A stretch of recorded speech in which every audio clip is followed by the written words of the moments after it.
አሁንም እናስረዳችሁ ትምህርት አለ። እሱ ምንድነው? እምትፋጁበት ነው። ምዕመናኑ እኛን እያያችሁ ትቀልጣላችሁ። እድሜ ለመንፈሳዊ ችግር በ96 ጀምረን አውጥተንላችኋል።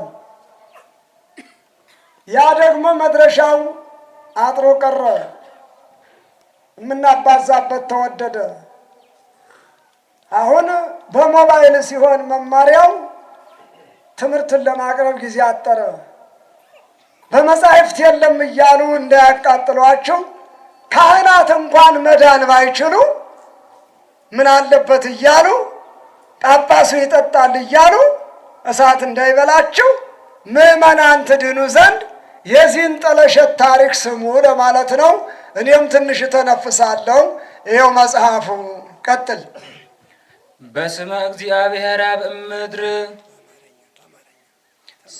ሰማይን ከምድር ከፍ ባደረገው እግዚአብሔር አብ ስም ከዘመናት በፊት ከአብ ከመንፈስ ቅዱስ ጋር በነበረ እግዚአብሔር ወልድ ስም ሰማይን በዘረጋ እግዚአብሔር መንፈስ ቅዱስ ስም በማመን ይቅርታቸውና ቸርነታቸው ከእኛ ጋር ለዘላለም በእውነት ይኑርና ምእመናን ኑ የአብ የወልድ መንፈስ ቅዱስን በዓል እናክብር። እንግዲህ የመድኃኔዓለም ክርስቶስ የሕማሙንና የሞቱን ድርሳን እናነባለን።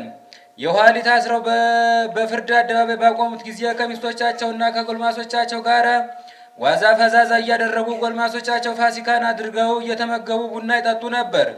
ይህንም አድርገው ራሱን በእርጥብ በትር ይመቱት ነበር። ስጋውን አልቆ አጥንት እስኪታይ ድረስ 6666 ጊዜ ገረፉት። የሾህ አክሊል ታተው በራሱ ላይ ደፉበት፣ ቀይ ግምጃም አለበሱት። ከዚህም በኋላ ጌታችን መድኃኔዓለምን በእንጨት መስቀል ላይ ሰቀሉት። በዚህ ሰሙነ ሕማማት ተላ ደስታ ያደረገ ወንዶችም ሴቶችም ቢሆኑ ቡናም ያዘጋጀት ሴት እንድታፈላም ያዘዟት ቁማር የተጫወቱ ጌታን ከሰቀሉ ከኢየሩሳሌም አለቆች ጋር ይፈረድባቸዋል፣ ከእነሱም ጋር ይታሰራሉ። ጌታችንም አለ አሁን እዚህ ላይ የምትወስዱት በዕለተ ዓርብ አለ ቡና እየጠጡ ጌታን ሰቀሉት። አሁንም ዛሬ ቡና ምን ከለከለው የሚሉ ካሉ አይሁድ ከገቡበት ገባ እሳት ይቃጠላሉ አለ።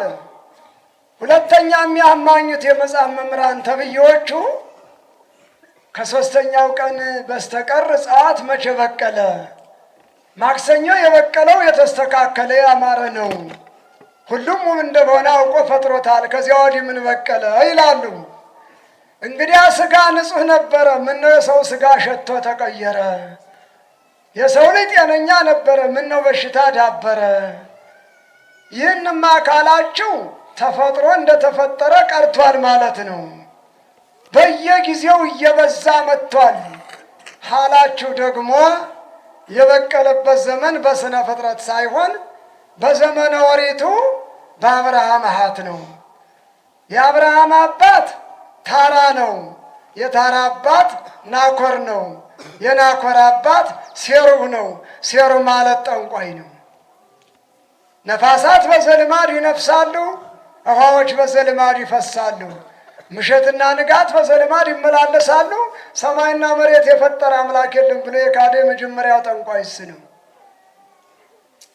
ብኑ የሚባል ልጅ ተወለደለት፣ እሱም ሞተበት። በልጁ ያደረ ሰይጣን ልጁን አቅፎ አላስቀብርም ብሎ የሞተ መሽተት እንጂ ምን ያገለግላል ብለው እሱን አታለው ልጁን ቀብረው በልጁ አምሳል ሳጥን መሰል ፎቶ ሰርተው ቆዩት። እዚያ ሳጥን ላይ ገብቶ ሰይጣን ልጄ ብኑ ቢለው አለው። ምን ላድርግልህ ቢለው ሕዝቡን አሰግድልኝ እኔ ነኝ አምላክ አለው። ወበስመ ቡኑ ተብይለት ቡነ፣ በዚያ በሰይጣኑ ስም እዚያ በቅላለችና ቡና ተባለች። ወበስመ ቡኑ ተብይለ ወበይንተዝ ተወጥነት አምልኮ ጣዖት። ስለዚህ የጣዖት አምልኮ በዚህ ተጀመረ። በኢትዮጵያ ቆሌ አድባር እያለ ሁሉን ጨርሰ ቁጭ ብሎ ቀረ ነው። ይቅርታ አድርጉልኝ ቄሶቹ፣ ሰንደል ስትቀበሉ ነው ቡና ይጠጣል ያላችሁ። ሰንደል ከአህያ ፋንድያ ነው የተሰራ። ላስረዳችሁ። ሰብአ ሰገል ያጠኑለት ዕጣን ሳያልቅ የአህያ ፋንድያ ሲታጠን ሁሉ መድኃኒት መሰላችሁ። ሁለተኛ ደግሞ ቡና የምትሉት ከቤተ ክርስቲያን ሁሉ ስለት ይገባል። እገሌ 1 ኪሎ ቡና ሰጠ ተብሎ ስለት ተነግሮ አያውቅም። 1 እቅፍ ጫት 1 ሸከም ጫት ተሰጠ ሲባል አታውቁም። መቼም አዋጅ አዋጅ የዲያብሎስ ልጅ እኛም ከጠፋን ህዝብ እንዲከተለና ከእኛ በላይ ማን አለ? ስልጣናችን ረቂቅ አይምሯችን ምጡቅ ህዝቡ ከኛ አልፎ የት ሊጠይቅ የት ሊጸድቅ እያላችሁ እናንተም ጨለማ ገብታችሁ ሚስቶቻችሁ ያጎራሉ፣ እናንተ ታጨበጭባላችሁ። የአጋንንት ማደሪያ ሁናችሁ አሐዱ አብ ትላላችሁ ብሎ መጽሐፉ ሙልጭ አድርጎ ይወቅሳል። ማብራሪያውን ነው እንዲህ አድርጌ ነው በካሴቱ ያወጣሁት። እንዲያው ደግሞ አንዳንድ ወገበጫ አለ እንደ እናቶ ገሌ ያለ እንደ እናቶ ገሌ ያለ ወገበነጭ አለ። ቄስም አይሉት ምዕመንም አይሉት የሚያዳክር ያ ደግሞ በምስራቅ ቁሟል 30 ክንድ ሻሽ ጠምጥሙ። ቄስ ወጣና ላሳልም ብሎ ሲመተድ የኋለው አላውቀውም አለ። ካህንህ አይደለሁም፣ ምዕመንህ አይደለሁም፣ ምንድነህ? ምንም አይደለሁም። በረከት አጓጉል ይድር በላይ ሊክ አየው። ገበሬ ቢሆን በረከተ ምርት አይለውም። ልዑል እግዚአብሔር ይባርክህ ገጸ ረድኤቱን ያሳድርብህ ነው የሚለው። ዲያቆን ቢሆን ኑሮ ልዑል እግዚአብሔር ይባርክህ አይነ ልቦናህን ያብራል ባለው። ቄስ ቢሆን ደግሞ ሲመተ ዲሁ ለቅዱስ ጴጥሮስ ባለው። መነኩሴ ቢሆን ደግሞ በረከተ እንጦንስ መቃርስ ባለው። ከሁሉም ስለሌለ ጠምጥሞ መጣና ምን አለው? በረከተ አጓጉል ይድር በላይ ሊክ። ዛሬ የሰፈረበት ሁሉ 30 ቆብ ቢቀይር አይድንም፣ 30 ሻሽ ቢጥን አይድንም። አባቶች ግን ከመሞት መዳን አይሻልም? ይህ ሁሉ መቅሰፍት እየወረደ ይህ ሁሉ ሕዝብ እየታረደ ይህ ሁሉ ቤተ ክርስቲያን እየነደደ አሁን እምቢ ለዲያብሎስ እምቢ ለገሃነመ እሳት ፈጣሪ ፍጠሬ ብየዋለሁ እያላችሁ እሳት ትገቡ እየሰማ ጆሮአችሁ አንባባዬ ማብራሪያው ያው ሲቀረው ጌታችንም አለ ኋላ በግርማ መንግስት በዳግም ምጽአት ስመጣ ከሰቀሉ ሰዎች ጋር እፈርድባቸዋለሁ። ንስሐም ካልገቡ ሥጋዬን ደሜን አይቀበሉም፣ ወደ ቤተ ክርስቲያን የማይገቡ ይህን ትተው ንስሐ ቢገቡ ኃጢአታቸው ቡና የሚጠጡና ይጠጣል የሚሉ ቤተ ክርስቲያን እንዳይገቡ 40 ክንድ ይከልከሉ። ማን ይከለክላቸዋል? ሁሉ ሀሬው ህቡር ያለ ነው። ሁሉ ሲጠጣ የለም ወይ ቢሉ መልአክ 40 ክንድ ይርቃቸዋል። ጸጋ እግዚአብሔር ይለያቸዋል። አንድም ያበደ ውሻ ይሆናሉ አለ። አቋርጠው ገብተው ቃሉን እንዳይሰሙ ደግሞ አቋርጠው እንዲሄዱ ያቅለበልባቸዋል። በሆዳቸው ያደረው ጋትርኤል የሚባል ስስት አለ። በልባቸው ያለ ታብዮ የሚባል ጋኔል አለ። በአንደበታቸው ደግሞ ነጸሪፈ ልሳን የሚባል አለ። በአፍንጫቸው ደግሞ ጋንጭር የሚባል ጋኔል አለ። ይህ ሁሉ ቁጭ ብሎ ጋልቦባቸው አቋርጠው ይገቡና አቋርጠው ወጥተው ይሄዳሉ። እንዲህ እያደረጉ እየተቃጠሉ ልጆቻቸውንም አውሬ ይወልዳሉ። አንድም አጋንንት ሰዎችን አግብተው ይወልዳሉ።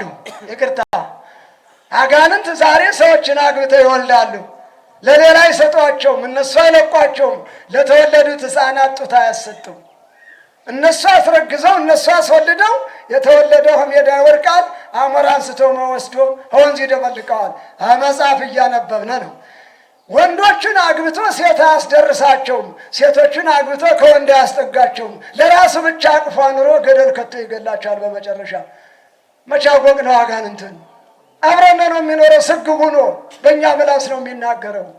በእኛ ደም ነው የሚኖረው። የኢትዮጵያ ሕዝብም ደግ ነው። ሰላማዊ ሰልፍ አድርጎ ነው ያስፈታው ሰይጣን። ለምን?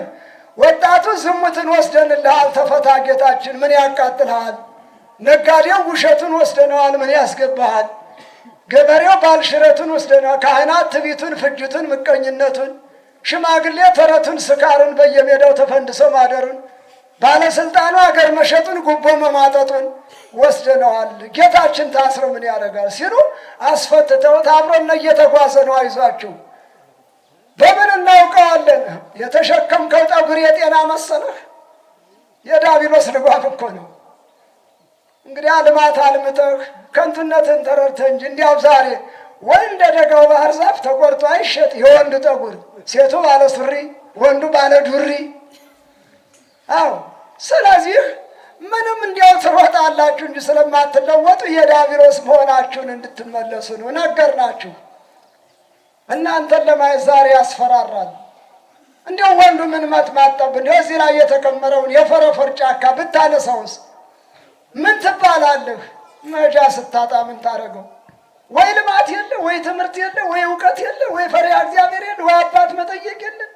ቢቸግር በየገዳሙ ትንቀዋለላለህ። ምንም ዋጋ የለ። ተንቀዋለህ መጣል፣ ተንቀዋለህ ትሄዳለህ። ቅድም የተነገረው ይሄ ነው ትምህርቱ። ታስተምሮ መለወጥ የለም። እርተለተሎ ከተነገረ አይቀር ብዬ ነው። ካህናት እናንተም ለእነዚህ ሰዎች ጠላ ሳይጠጡ 1 ዓመት ንስሐ ስጧቸው። የቡና ፍሬ የጠጣ ቢኖር የቡና ፍሬ መጠጣቱን ካልተወ እስከ ዕለተ ሞቱ ድረስ ንስሐ የለውም። ከልጅነት በጣም ጥሩ አልቦቱ ንስሐ ቡና የሚጠጣ ይጠጣል የሚል እስከ ዕለተ ሞቱም ንስሐ የለው። ከሞት ወዲያማ ምን ንስሐ አለ? እንግዲያ እስመ ድኅረ ሞቱ ለሰብእ አልቦቱ ንስሐ። መቃብር ተቆፍሮ አፈር ተከምሮ ስጋ ተቀይሮ በገመድ ታስሮ ሰውየው ተዘግዝቆ የማይመለስበት ሀገር ከጭቃው ጭቃ ከጭቃ ተደብልቆ ምን ንስሐ አለ? አልቦቱ ንስሐ። ተመስገን አምላኬ። እንኳን መጻሕፍትን ያላሳጣኝ በቃሌማ ብናገር ቀጥቅጣችሁ ኧረ ብዙም ተብያለሁ። አንድ ሰው ብቻ ጊዜው ቁስሉ ስላልደረቀ አላነሳውም እንጂ 3 ክስ ደርሶብኛል በዚህ ቡና የተነሳ ቀጥታ። ክሱም የደረሰው ከመንግስቱ ኃይለ ማርያም ነው፣ መናገር አይቀርም። የተከሰስኩት አራዳ ጊዮርጊስ ነው። የተሰጠው መልስ አንጀት አርስ ነው። ምን ያደርግልሃል? አትመለስ። ብቻ የቤተ ክርስቲያን አምላክ ሁሉንም አልተለየም። የሚለየውንም ተለይቶታል። ያልመጣብኝ መከራ የለም ስለ ቡና። ዛሬ ግን በኖ ማለቁን ያሳየኛል አምላኬ ለእኔ ዕድሜ ሰጥቶ። የመጀመሪያው ገፈታ ግን መከራ ሆኔ ላይ ነው ያለፈ። ዛሬ እንኳን እግዚአብሔር ይመስገን መጻሕፍትም ሰፍተዋል፣ ከየሳጥን ወጥተዋል። አሁን ይህን ዜና መጽሐፍ ለማግኘት አንድ ሀገር ነበር በዚህ 3 ቀን ውስጥ። መጽሐፍ እንግዲህ እጄ ገብቷል፣ ብቀርም አይከፋኝ ማለት ነው። እሱስ ጊዜ አጥረኝ ነው እንጂ ከዋናው በር ደግሞ ከምንጩ ብዙ ይቀር ነበር ማለት ነው። ከልጅነትና ወደ ቤተ ክርስቲያን ከመግባት የሚከልከል በጎዳና ሲሄድ ያገኘው ካህን ቡና መጠጣቱን ሳይተው ለዚህ ሰው ንስሐ ቢሰጠው ያለ ጥርጥር የዚህ ካህን ስልጣን እስከ ሃይማኖቱ ድረስ በእጃችን። ምናልባት አመድ እያጤሰ አህያ ይመስል ጫት እየከሰከሰ ፍየል ይመስል ቡና እየጠጣ አጋንንት ይመስል እመለሳለሁ ካለ እድሜ ልኩን ንስሐ ይስጠው። አልመለስም ካለ መስቀል እንዳያሳልመው አይድልህ። አንድ ሰውዬ ሲቸግራቸው አህያይቱን አሳልመዋል። አሁን እሷ ተሳልማ አይደለም ዝም ብለው እንዲህ አድርገው ሲያደርጓት ተከሰሱ። እንዴት አህያ ታሳልማለህ አሏቸው ሰዎቻቸው። እናንተ አታንስም ብዬ ነው አሉ። ለምን? በሆሳዕና ጌታን መውሰዷ፣ ሚካኤልንና በላምን ማስታረቋ፣ ሽማግሌ ሆና ቶማስን አዝራ ወስዳ ማሰበኳ። የአህያ ማድረግማ ከባድ ነው። ምን አሏቸው ቄሶችን? ከእናንተ አታንስም ብዬ ነው ያሳለምኳት አሉ። እዚያቸው ወዲህ ግን መጠጥ ነበር እንደዚህ ያደረጋቸው። እዚያ ወዲህ ትተዋል፣ ንስሐ ገብተዋል። መጠጥም ክፉ ነው። ሰክረው ነው እንዲህ አሉት። ነገሩ የልብ ይነገራል። እዚህ ውስጥ እገሌ ልማዱ ነው እየተባለ በደንብ የሚናገረው ትንሽ ከጠጣ በኋላ ነው። ደግሞ ያንን የሰከረውን ሰው ምን ይሉታል? ውሃ የገደለውን ውሃ ስለሚያነሳውና መጠጥ ቤት እናርፍድ ይሉታል። እንዲያ ተዘግዝቆ አድረው ተበላሽቶ አድረው መልሰው ወስደው እዚያው ይነክሩታል። ሄድ በስጋው በሞተ ጊዜ መቃብሩ ከቤተ ክርስቲያን በሰው ክንድ 40 ያህል ይራቅ። ቡና ለመጠጣት አልመለስም ካለ የሞተውን 40 ክንድ በመላክ አርቀው ይቅበሩት አለ። ከዚህ እንደዚያ ታቸው እዚህ እንደ ገለሶት። ጤና ይስጥልኝ። አይ መጻሕፍት ምን ላርጋችሁ? 40 ክንድ ሄድ እንዲህ አለ በላይ ኪዳነ ማርያም ሥላሴ ናቸው ያዘዙ ፈጥረው እንደው ታውቃቸው እንደው እኔ አስተላላፊ ነኝ። የኔማ ተብሎ አልቋል። ሽፍታም ተባልኩኝ፣ ያልተባልኩት የለኝም። እኔን እዚህ ያደረሰኝ ሰዎች የሉም። አይ መቼስ ዛፉ ቢቆረጥ ጉተው ይጠፋል። እናንተ ሆይ ይህን ሰው በመቅበር የእግዚአብሔርን ቤት አታርክሱ። ከእርሱም ጋር የተባበረ ግብሩ እንደሱ ነው። መድኃኒዓለም እንዲያውም ቡና ይጠጣል ምን ችግር አለው እያለ አብሮ የሚበላ የእግዚአብሔርን ቤት አለ አንትሙ ታቦቱ ለመንፈስ ቅዱስ ያለውን ልቦናውን አርክሶታልና እሱም የተለየ ይሁን አለ። አብረም ያጨበጨበው ሁሉ በሰማይ በምድር በነፍስ በስጋ የታሰረ የተወገዘ ይሁን። ቀጥ በል ሂድ። ዳግመኛም እነግራችኋለሁ፣ ይህን ከሚያደርጉ ጋር አትተባበሩ። ዘወትር ፈቃደ ሥጋን ከሚፈጽሙ ፈቃደ ነፍስን ከማያውቁ እንደነዚህ ካሉ ካልተጫኑ አለሌዎች አገልግሎት ከማይሰጡ ከሜዳ አህዮች ጋር አትተባበሩ። እንደነሱ ሁናችሁ እንዳትቀሩ አለ። ለክፉ የተወረወረው ለበጎ ይተርፋልና፣ ለጠማማ የመጣው ለደጉ ይተርፋልና ማለት ነው። እናንተ ሰነፎች ቡና መጠጣትን ብትተው ምን ይጎድልባችኋል? ምን ለመሆኑ ቡና መጠጣትን ብትተውት ወተት አይደለም ጤና አይሰጣችሁም? እርጎ አይደለም አንጀት አያርስም? ስጋ አይደለም አይደግፍም? እንጀራ አይደለም ችግር አያራግፍም? ምን ያደርግላቸዋል? አመል ነው እንጂ ምንም አይደለም። አመል ሱስ እኮ ነው ይሉታል። በሽታውን ሱስ እኮ ነው። ይሄ እኮ ቀላል ነው ይላሉ። እስክርቢቶ ትሰጠኛለህ አባ? እስክርቢቶ እዘና። ሁለት እስክርቢቶ ነው። ደስ እንደው ትዝ አለኝ አንድ ነገር፣ ለወጣቱ ጥሩ ነው። ለዚህ ሳይጫለም ሄደው አንተው ይኸው ጠጉር የሚያሳድግባቸው አይናችሁን የሚያስፈጥጥባችሁ ንግግር የሚያስለውጥባችሁ እናትሽ እያለ የጋለባችሁ ጋኔል ይሄ ነው። አውቃችሁት ፈጣሪያችን ሌላ ይሄ ነው እንጂ እንደሱ እኮ አይደለም። አባጣጋ ወደዚያ ታዲያሳ በለን ምን ወጣት አይደል? የእኛ አህዮች አይዟችሁ፣ የእኛ ፈረሶች፣ የእኛ በቅሎች። እናንተ ደግሞ አመር ተጭናችሁ ገዳም ሄዳችሁ ምን ችግር አለ? አሞራ ይዞርጥም ፍሪዳ ወደቀበት ተመለሱ። እግዚአብሔር እኮ ተሳስቷል አይደል? ሎቱ ስብሐት ዘንግቷል። ሎቱ ስብሐት ረስቶ ሎቱ ስብሐት በመሃል አናት ላይ ሰውን ሲፈጥር የጢስ መውጫ ሳያወጣ መቅረቱ ያለ ተፈጥሮ የመጣው በሽታ እሳት በአፍ መከተቱ እጅ መቆስቆሻ ሆኖ መገኘቱ ጢሱ መውጫ አጥቶ ሽቅ ወጥቶ እንደገና ዝግዝግ መጥቶ መጤሱ በአፍንጫው። አሁን ምን ሆነ? አፍንጫ እምድጃ፣ አፍ እምድጃ፣ እጅ መቆስቆሻ፣ አፍንጫ ምን ሆነ? የጢስ መውጫ ኩሽና ቤት። የእኛ ልጆች ነገ የምትተኩት የእኛ መዶች የእኛ ትቢያዎች። ኧረ ተመለሱ ስለ መድኃኔዓለም። ሄድ እስክርቢቶ አሞታዋ አያጠግባችሁም፣ የልብ ድካም ያመጣባችኋል። አያጠግብም፣ ልብ ነው የሚያደክም። አሁንስ ሁሉም በምላሱ ጤነኛ ነው፣ ጠቅላላ ያልታመመ ግን የለም። ይኸውላችሁ በሽታ የነፍስም የስጋም ጠላት። እነ ቄሴ እንግዲህ ዘወር ስትሉ አሻሻሉት። እነ ወይዘሮ ይታፈሱ ሲጠምቁላችሁ፣ እነ ወይዘሮ ትንቧለል ሲቆሉላ፣ አይ ወለቴ ነው ዘወር አድርገሽ አቅርቢው። ያ መነኩሴ እንዲያው ሲናገር አይ ተከዜ ጥሩ ነበረ ቡና አትጠጡ ቢባል ይሄ ነው እንጂ መከራው። መምሬ ደባልቄ እኮ ናቸው አይደል? ያዘለይ ዳቢሎስ ቄስ አጣ እንዲ ቄስ ፉራ እኮ አለ አባታችሁ ምን ችግር አለ ብላችሁ ቀጥል። ኃይል አይሆናችሁም፣ ከፍቅሩም የተነሳ ጾምን ያስራችኋል፣ ሰንበትንም እሱን ከወደዳችሁ 24 ሰዓት ምንም መፈጠራችንም አታውቁም። ከመብልም ከበሽታም አትላቀቁም። ማለዳም ቡና ነው፣ ሌሊትም ቡና ነው፣ ሁልጊዜ ቡና ነው። አንድ ጳጳስ ምን አሉኝ፣ እናቴ 4 ጊዜ ትጠጣ ነበር አሉ። አንድ ቀን እኔ አላውቅም ደብተራ ነኝ የማህሌት ትምህርት እንጂ መጽሐፍ አልተማርኩም አሉ። አንድ ቀን ስጠጣ 300 አጋንንት ሲጫወትብኝ አደራሉ። አውግሽ ያለው ስል ምን ስልጣን አለ? እኛ አስተተን የለም ወይ የእኛን መስዋዕት እየጠጣ ነው ወይ የምታወግዘን ብሎ ተዘባበተብኝ አሉ። መጨረሻ ያንን እጀ መናውን ሰብሬ እናቴን አውርጄ አንድ ገዳም አለ እዚያ አጥምቄ በዚያው ቀረችልኝ፣ በዚያው ሞተች። እኔም ከዚያ ወዲህ ሳስበው ያንቀጠቅጠኛል። ልጆቼ እባካችሁ በከንቱ የሞተውን ሰው ንገሩልኝ አሉ። አባታችን እንግዲህ በመባይ ተመኑ እያለ ይሄ ጠንቋው ዋውደ ነገሥት ገላጩ እንዳያስደበድበኝ ፈቃድ ይስጡኝ አልኳቸው። 81 ዓመተ ምህረት ነው። ለሁሉም ከኔ ጋር ተቀመጣሉ። አይቻልም አልኳቸው። ስራ አስካጁ ጽፎ ሰጠኝ። ያንተ አንድ ጎጣ አያሻግርም አልኩት። ካህነ ጳጳስና ፀሐይ ሀገር ስለማይገድበው ጽፈው ሰጡኝ።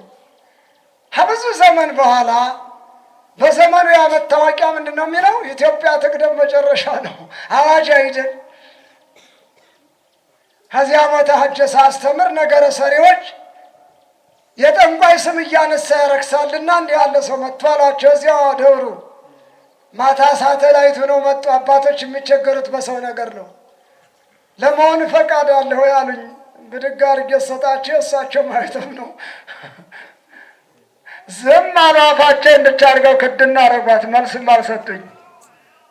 ነገረ ሰሪ አጣልቶን ነበር። አሁን እኔ አባት አይናቸው ጠፍቷል፣ እድሜ ብዛት። ምን አሉኝ? እንዲያው እንዴት ነው ስላቸው በሽታውን። አሁንስ አብረን እያረጀን ነው አሉ። በእናታቸው የነበረው ጋኔን በሳቸው ተሻግረ ነው። እድሜ ጠግበዋል፣ ሞት እምቢ ብሏል። አሁን ቤት ውለዋል። የእድሜ ባለጸጋ ሆነው አሉ እኔ አባት። አዎ የምናውቃቸው ናቸው። አባዬ ቀጥል። እገሌ አይባልም። ሰንበትንም ስትወቅጡ ያሽራችኋል። ሰንበትን ከመውገጥ እግዚኦ! ለዚህ ደግሞ ወንዶቹ አይደሉም ሴቶች ያውቁበታል። ለዚህ ክንዳቸው መበርታቱ። ስገጅ ቢሏት እሺ አትልም እንጂ ስጭ ቢሏት እሺ አትልም እንጂ በመሰንበት ስታጥበው ልብሱን የእሳት ማጠቢያ አለ፣ ስትቀዳ ውሃውን የደም መግል አለ፣ ስትወቅጠው ቡናውን የዳቢሎስ ሽንት ነው ነው የሚለው። ትጠሉታላችሁ እኮ አይደለም፣ እያወቃችሁ እለቁ ነው ባጭሩ። ለካ እንዲለው የሚሉትን ደግሞ እንግዲህ ያው የወጋ መጋኛ በላ ዳኛ ተሎ አይለቅም። በጸበሉም በስግደቱም እያላችሁ ካላላችሁት እያስፋሸገ ነው መልሶ የሚከታችሁ። ቡና ካልተፈላ ቤቱ ይሞቃል እንዴ? ቡና ካልተፈላ ጎረቤት ይጠይቃል እንዴ? ቡና ካልተፈላ ልጅ ያድጋል እንዴ? እየተባለ ምኑን አደገ? ይኸው ተመነደገ። ከዚህማ ቢላቀቅ ነው ስርዓት ባልቀረም የመንገዱ ባልታጨደ አገርን ጥሎ ባልተሰደደ። ኢትዮጵያ ከእግዚአብሔር መንግስት የተላቀቀችው ወተት ተሽጦ ቡና የተጠጣለታ፣ ቅዳሜ ቀን ገበያ የተወጣለታ።